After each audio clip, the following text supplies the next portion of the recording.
Hola a todos, mi nombre es Sofía Polet y hoy estoy encantada de darles la bienvenida a nuestro estreno del podcast Cielo Cósmico. Somos un equipo de jóvenes entusiastas que tiene el objetivo de atraer a más gente a conocer de temas aeroespaciales. El día de hoy me encuentro con César y Montserrat. Juntos hablaremos de un tema muy interesante para entrarnos en las bases del ambiente aeroespacial, donde analizaremos y desarrollaremos el tema entorno planetario terrestre, radiación solar y sus afectaciones en los sistemas aeroespaciales, que es imprescindible para poner cualquier aeronave en el cielo. Acerca de nuestro equipo fundador, puedo decirles que Montserrat, César y yo estamos cursando la carrera de Ingeniería Aeroespacial en la Facultad de Ingeniería en la UNAM. Hola a todos nuestros escuchas, soy Montserrat Báez y así es, hoy nos vamos a dejar llevar por investigaciones del tema, ¿cierto, César? Correcto, Montserrat. Aquí César Cervantes y bueno, espero que el tema de hoy les sea de su interés y que después de escuchar este primer podcast les empiece a interesar los temas aeroespaciales. Ahora comenzamos con el podcast.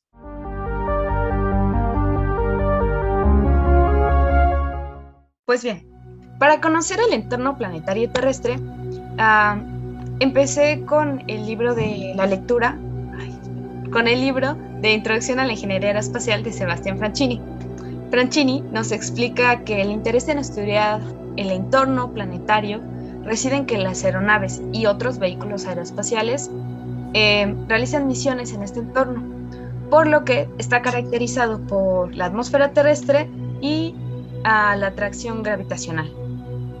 Primero nos define la fuerza gravitatoria, que está basada en el modelo, pues primero de Newton. Y respecto a la latitud, podemos definir que la fuerza gravitatoria es la fuerza con la que la Tierra atrae los cuerpos hacia su centro. Este es un aspecto imprescindible para realizar las trayectorias de los vehículos aeroespaciales. La atmósfera es parte de la Tierra, un sistema muy complejo que está en constante cambio. Está compuesta por diferentes mezclas, principalmente denominado aire, que es una capa muy delgada que hace que las fuerzas propulsivas, es decir, las que hacen posible que se impulse a los vehículos aeroespaciales, y las fuerzas aerodinámicas, las que permiten el vuelo. La altitud puede expresarse de dos maneras. La primera es la absoluta, que es la distancia medida desde el centro de la Tierra, mientras que la altitud geométrica es la distancia medida desde el nivel medio de la Tierra. Sabemos que la suma de la altitud geométrica y del radio terrestre será la altitud absoluta. Ahora bien, conocemos que la Tierra tiene una forma muy heterogénea en su superficie, por lo que puede variar su topografía, ya sea por montañas o depresiones. Para fines teóricos, pues se mantiene constante.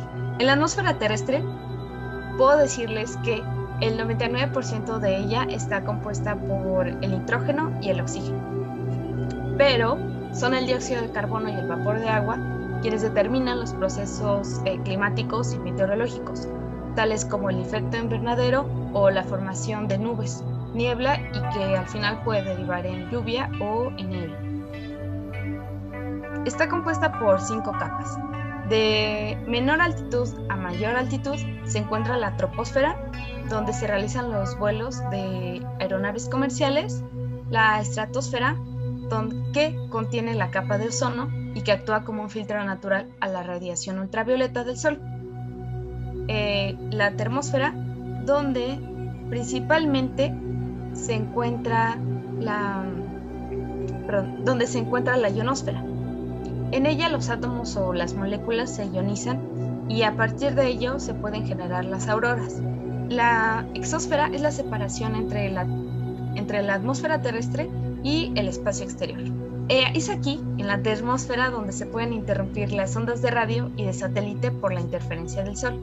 Es muy interesante todo lo que nos has hablado al respecto. Pero esto me genera una cierta pregunta. ¿Qué investigaciones hay al respecto del Sol? ¿Conoces alguna o no hay? Pues sí, es una muy buena pregunta, porque respecto a esto, en la tesis de doctorado de Rebeca López Montes, que desarrolló en 2015, Cito, la ionosfera terrestre es generada por la ionización producida por la radiación solar, que es los rayos UV y los rayos cósmicos, que llegan a la parte superior de nuestra atmósfera. Por lo tanto, cualquier cambio significativo presente en la actividad solar se verá reflejado en el comportamiento ionosférico. Acerca de su investigación, se interesó principalmente en el territorio mexicano, en los años del 2000 al 2005, donde encontró que las ráfagas solares, que hablaremos un poco después, pueden afectar a la ionosfera, donde los grandes eventos solares de alta energía, como lo son las tormentas geomagnéticas, pueden producir turbaciones en la ionosfera, que pues también contaminan las señales en la Tierra.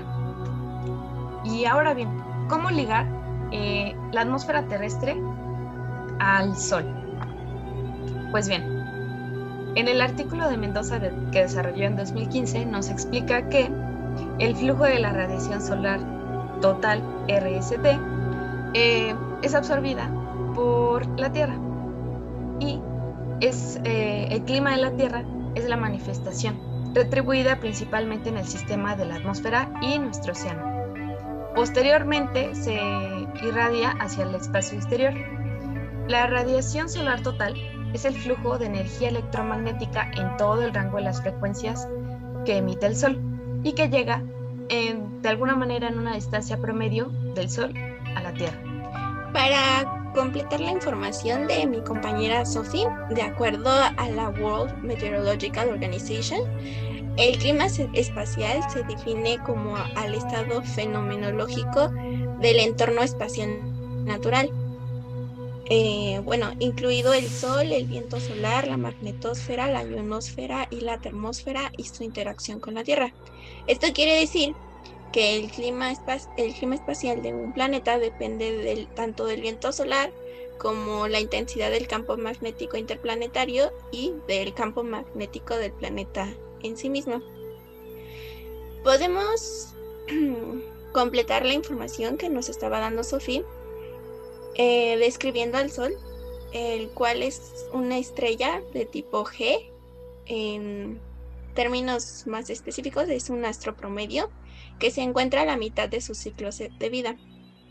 Es una mezcla y constituida por plasma y gas, y formado por un 92.1% de hidrógeno, 7.8% de helio y el otro 0.1% son elementos varios. El Sol es un elemento estratificado. ¿Qué quiere decir esto? Que está compuesto por capas.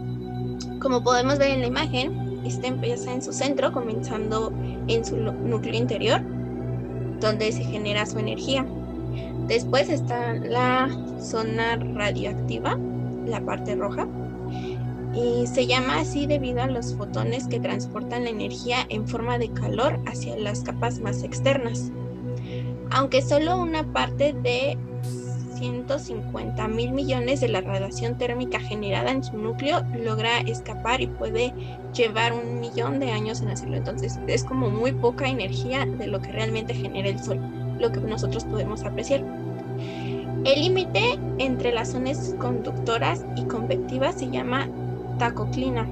Es donde el campo magnético del Sol es donde probablemente se genera. Esto se debe a que el plasma a diferentes profundidades y latitudes se mueve a diferentes velocidades. Esta subyace a la superficie solar visible, o lo que se conoce como fotosfera, con una temperatura de aproximadamente 5,500 Kelvin, que a su vez está cubierta por la cronosfera y la corona, que son las partes más en la fotosfera es donde se pueden observar las famosas manchas solares. Son regiones en donde emergen fuertes concentraciones del campo magnético que cruzan la atmósfera desde la zona de convección hacia la atmósfera superior. De acuerdo con Claudio Vitafinci, con su libro El Sol, en 1884, Heinrich Schwabe determinó que las manchas solares aparecen primero en latitudes altas y migran gradualmente hacia el ecuador y finalmente desaparecen, dejando un campo en el que los nuevos pares migratorios son de polaridad opuesta. ¿Esto qué quiere decir? Que si las manchas estaban en la parte norte con una polaridad positiva y los del otro hemisferio estaban con una polaridad negativa, en el siguiente ciclo será al contrario. A este fenómeno se le denominó como ciclo solar o de Schwabe, concluyendo así que el campo magnético del Sol está ampliamente alineado con el eje de rotación y se invierte aproximadamente cada 11 años, lo que nos mencionaba Sofía. Los fenómenos más energéticos del sistema solar en los que una súbita liberación de energía puede acelerar las partículas hasta el régimen relativista y o importantes cantidades de masa a grandes velocidades y emitir enormes destellos de radiación electromagnética en todas las longitudes de onda. Tiene lugar en la atmósfera solar. Son llamados fenómenos eruptivos y se dividen en ráfagas y eyecciones de masa coronal. Bueno, ahora para complementar un poco toda la información recabada por mis compañeras, cabe mencionar que Bodmer y Douglas, en un texto del 2007 llamado Space, Water, Physics and Effects, explican que esas eyecciones de masa coronal son la principal causa del clima espacial severo en la Tierra, ya que causan daños en infraestructuras tecnológicas, tanto en el espacio como en la Tierra, debido a que estas tecnologías son cada vez más sensibles a estas tormentas solares, a esta energía del Sol y a los cambios resultantes en el entorno de radiación de la Tierra en la magnetosfera. Como ya pudimos mencionar, el viento solar es una parte importante en dichas eyecciones. Pero, ¿qué es el viento solar? Pues bien, bueno, Sebastián Perea nos define en sus tesis de maestría como un flujo constante de plasma que emerge de la corona solar. Esto fue predicado por primera vez por Eugene Parker, como el viento solar resulta de la evaporación de la corona a 106 Kelvin, donde la presión total de gas vence a la fuerza de gravedad. Alrededor de una unidad astronómica, la densidad del viento solar es típicamente de 5 a 10 partículas por centímetro cúbico, con una temperatura de 1 por 106 Kelvin y una velocidad de 400 kilómetros por segundo. El viento solar continuamente se expande en el espacio interplanetario, o sea, siempre está en flujo. Su interacción con el campo magnético planetario o la ionosfera crea las magnetosferas planetarias. Estas actúan como un escudo que protege a la Tierra de eventos extremos que pueda generar el Sol. Pero ¿qué pasa si hay unas perturbaciones extremas en el viento solar y bueno, no estamos suficientemente protegidos? Para responder esta pregunta que acaba de lanzar mi compañera, sí existen afectaciones causadas por esta radiación solar y en general por el clima espacial en específico. El primero sería los efectos ionosféricos, que como bien dijo anteriormente mi compañera Sofía, la ionosfera afecta significativamente la propagación de señales de radiofrecuencia. Estas afectaciones incluyen absorción, refracción, retardo o centelleo de la señal. A frecuencias superiores a 1 milihertz, la región D provoca absorción y las regiones E y F superiores provocan otros efectos. De los sistemas que afecta esta radiación, incluyen las comunicaciones tierra a tierra de alta frecuencia, comunicaciones de radio tierra-espacio, a los GPS y en particular a sistemas de navegación de frecuencia única o simple y a los radares espaciales. Respecto a esta información que César nos ha estado hablando, me surge una duda. ¿Qué afectaciones a nuestros satélites o a nosotros mismos se pueden generar? Muy buena pregunta, la verdad, Sofía.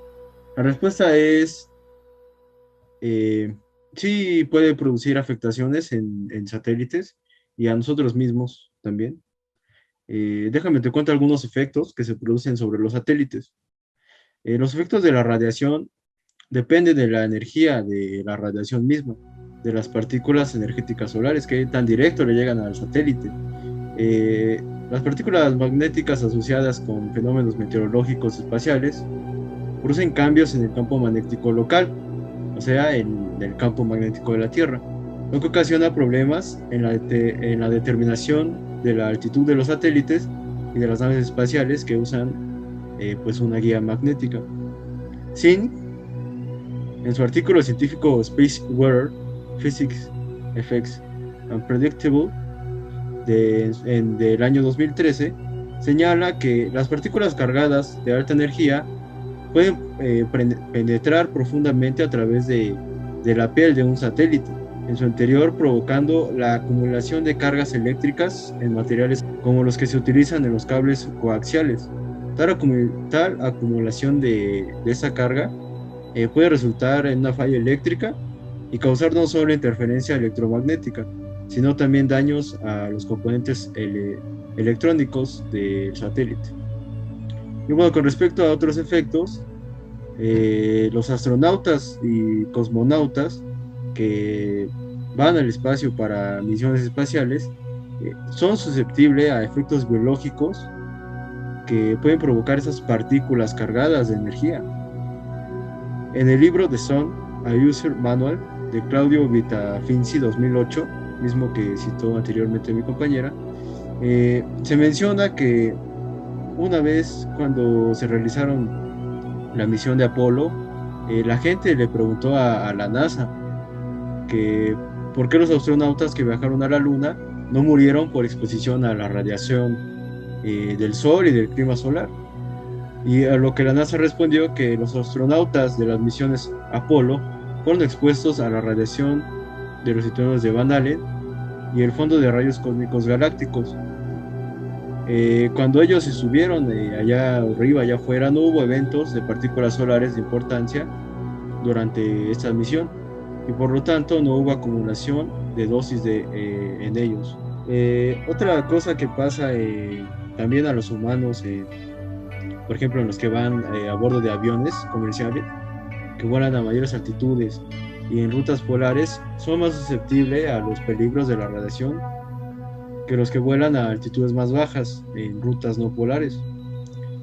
Con el aumento del tráfico aéreo en estos días, es probable que las aeronaves vuelen a mayores altitudes y como consecuencia aumentan esa posibilidad de efectos nocivos en las personas.